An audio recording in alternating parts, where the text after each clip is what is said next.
अस्सलामुअलैकुम दोस्तों, आज मैं आपके लिए लाई हूँ रबड़ी जैसी गुलाबी खीर बनाने की एकदम नई रेसिपी, जो कि मैं गारंटी से कह सकती हूँ आज से पहले आपने कभी भी नहीं देखी होगी इस तरह की रेसिपी।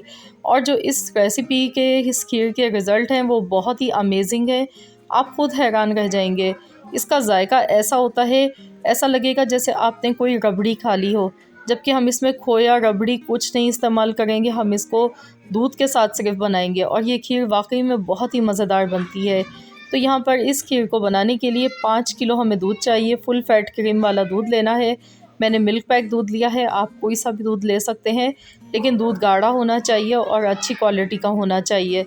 तो 5 किलो दूध की आज हम ये खीर बनाएंगे। पतीले में सबसे पहले हमने 5 किलो दूध डाल दिया है और 1 कप मैंने मिल्क पाउडर का लिया है।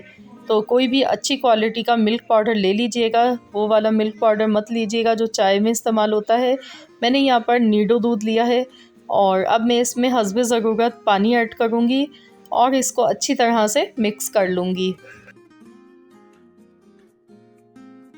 अभी हमने गैस का फ्लेम ऑन नहीं किया है, हम ये सारी चीज़ें पहले इसमें डालेंगे, उसके बाद हम इसे एक साथ चढ़ाएंगे। मैंने आपसे कहा था ना, बिल्कुल नया तरीका है जो कि आपने आज से पहले कभी नहीं देखा होगा।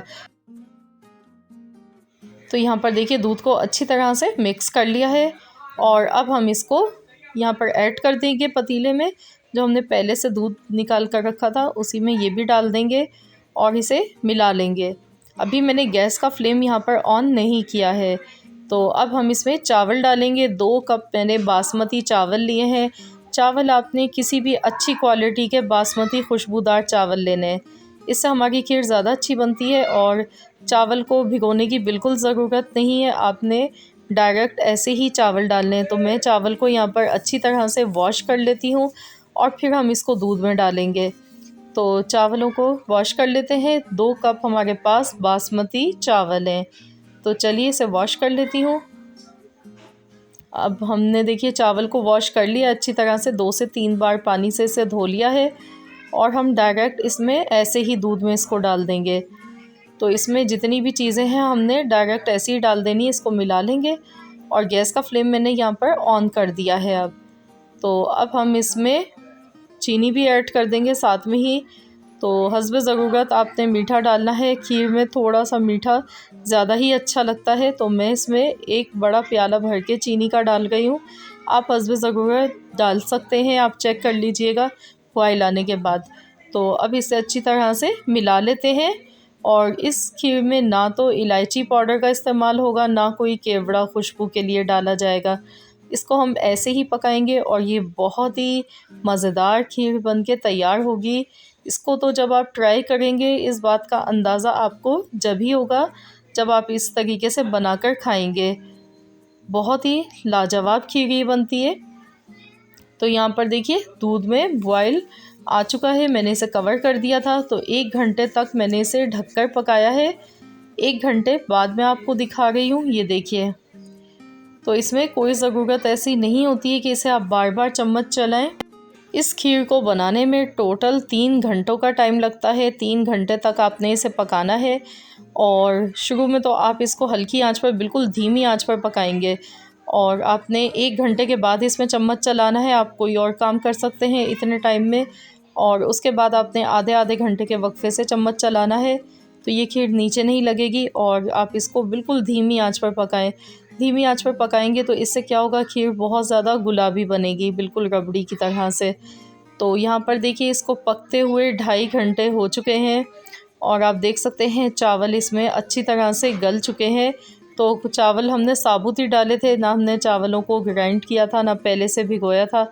और आप देख सकते हैं इतनी ज़बरदस्त इसकी खुशबू आने लगी है इसमें से। तो अब हमने इसको हल्का सा घोट लेना है।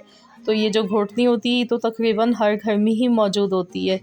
तो आपने इसको हल्का हल्का सा मैश करना है चावल को। वैसे तो अदरवाइज़ तो आप इसको थोड़ा सा और पकाएंगे तो ज़रूरत नहीं भी पड़ेगी, लेकिन इससे हल्का सा हम मैश कर लेते हैं।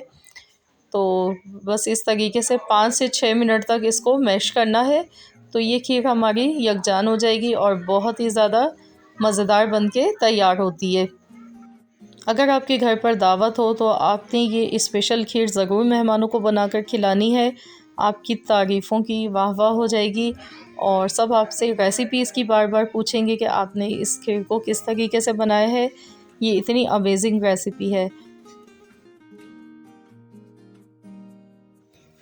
तो यहाँ पर आप इसकी थिकनेस भी देख सकते हैं। खीर हमारी अच्छी खासी गाढ़ी भी हो चुकी है और कलर भी गुलाबी हो चुका है।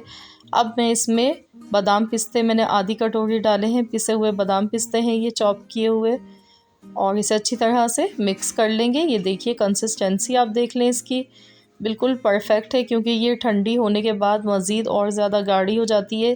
तो इस खीर को बनाने में जो टोटल टाइम मुझे लगा वो 3 घंटे। इसको प्यालों में हम निकाल लेते हैं।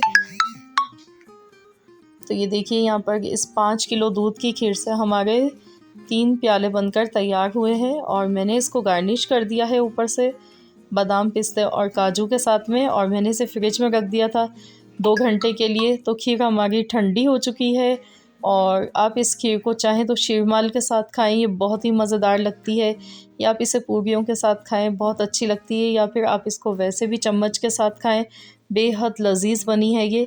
तो आप दावतों में इस बार यही डिश बनाइएगा, स्वीट डिश, तो इंशाल्लाह ताला आप सबकी बेहद तारीफ़ होगी और सभी को ये बहुत ज़्यादा पसंद आएगी। ये देखिए दिखने में बिल्कुल ऐसे लग रहा है जैसे हमने इसमें खोया डाला है या रबड़ी डाली है। इतनी मज़ेदार ये बनी है कि आपका दिल चाहेगा आप खाते चले जाएं। बहुत ही मज़ेदार खीर बनती है इस तरीके से, तो ज़रूर ट्राई कीजिएगा। और अगर रेसिपी अच्छी लगी है तो वीडियो को लाइक ज़रूर कीजिए। चैनल पर नए हैं तो चैनल को सब्सक्राइब कर लें। मिलते हैं इंशाल्लाह ताला नेक्स्ट वीडियो के साथ।